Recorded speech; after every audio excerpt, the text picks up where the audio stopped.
Hi! Hello! ఈ 500 verbs అనేది మీరు పట్టిబడితే చాలు ఇంగ్లీష్ అనేది అవలీలగా మాట్లాడేయొచ్చు. ఇంగ్లీష్ రావాలంటే మొట్టమొదటిగా మీకు వర్బ్స్ అనేవి రావాలి. ఎన్ని వర్బ్స్ అయితే మనం నేర్చుకుంటామో అంత ఎక్కువ ఇంగ్లీష్ అనేది మనం మాట్లాడగలం. మీకోసం ఒక 500 వర్బ్స్ అనేది నేను ఉంచడం జరిగింది.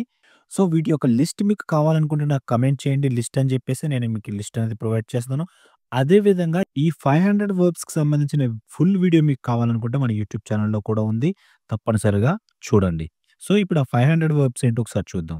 గో అంటే వెళ్ళు, కమ్ అంటే రా, డూ అంటే చేయటం, సే అంటే చెప్పటం, గెట్ అంటే పొందటం, మేక్ తయారు చేయటం, నో తెలుసు, థింక్ ఆలోచించు, టేక్ తీసుకో, సీ చూడు, వాంట్ కావాలి, నీడ్ అవసరం, గివ్ ఇవ్వటం, యూజ్ ఉపయోగించు, హెల్ప్ సహాయం చేయుట, టెల్ చెప్పుట, టాక్ మాట్లాడుట, ఆస్క్ అడుగుట, కాల్ పిలుచుట, వర్క్ పనిచేయుట.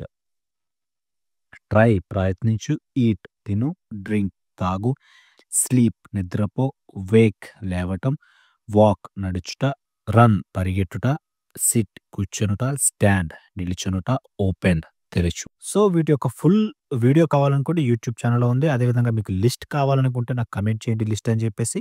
మీకు ఈ 500 వర్బ్స్ లిస్ట్ అనేది పంపిస్తాను. సో, అదే విధంగా the advanced spoken English book అనేది ఫ్లిప్‌కార్ట్‌లో అవైలబుల్‌గా ఉంది. మన బుక్ 35 డేస్‌లో ఇంగ్లీష్ ఏ విధంగా మాట్లాడాలని చెప్పేసి రూపొందించడం జరుగుతుంది. దాని యొక్క లింక్ మీకు కావాలనుకుంటే స్క్రీన్ మీద కనిపిస్తున్న వాట్సాప్ నంబర్‌కి మీరు కాంటాక్ట్ అవ్వండి. Thank you very much.